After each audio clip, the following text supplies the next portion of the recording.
Hello, welcome. Today I have another ink swatch review video for you. I've got a sample of Monteverde's Citrine, and we're going to give this a try.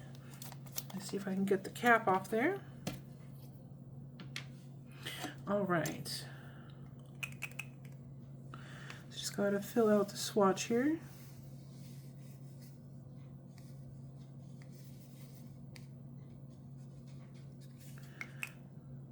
Looks like it needs a little more ink.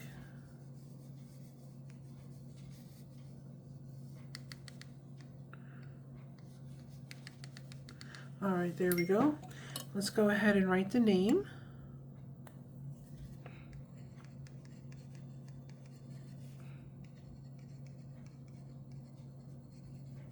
All right.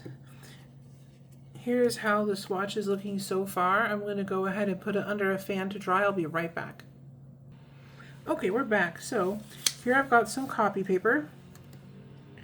And I always like to test these inks out on copy paper because you never know if you're going to be out and about, like at work or school, and maybe you won't have your nice papers with you, and you just want to know if the ink is going to behave.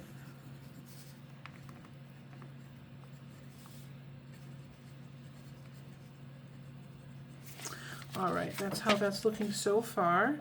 Really pretty, kind of an orangey brown color. We'll see how it looks when it dries.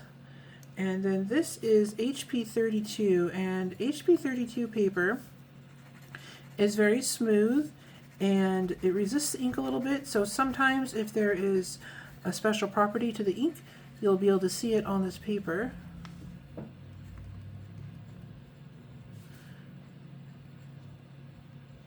And if there are any colors that you would like to see me review, leave a comment or suggestion, and if I have the ink or if I can get it, then I'll do a review. Alright, here is that. And we'll let that dry off to the side. And then here is some Tomoe River paper. And Tomoe River is a very nice smooth paper as well, and also tends to resist the ink. So if you have an ink with special properties, they usually show up on this paper really nicely.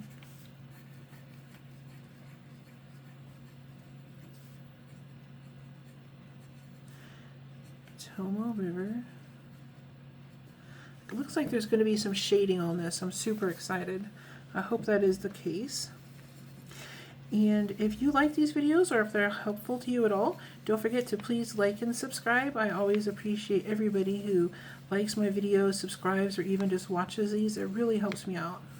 And that way you won't miss anything. Alright, there we go. And I'm going to go ahead and check on our swatch and see if it's dry. I'll be right back. Okay, I'm back. So here's how the swatches turned out. So on the copy paper, it did behave really well. There's a very, very tiny bit of feathering maybe around the edges of some of these letters, but otherwise it actually performed really well, and it's a really pretty medium brown color. And then on the HP 32, you can see how much richer this color is.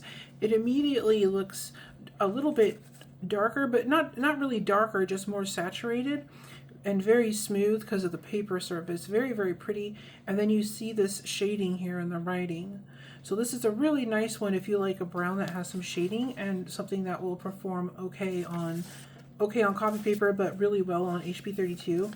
And then on the Tomoe River, you really see the colors pop out here. You can see there's a little bit of like a sheen and some beautiful shading here. And the color looks almost red by comparison. So instead of it being kind of like an orangey brown here, then to like this beautiful medium brown, and then here to like a red brown, it's really crazy how just the paper can change the ink so much. And then the shading in the writing here on the Tomoe River becomes really dramatic. And it's a really, really pretty ink. If you want a really nice brown that behaves well and it has a really dramatic shading effect on the Tomoe River paper, this would be a good one to get. I really like this one. And let me grab the swatch. So here's how that turned out.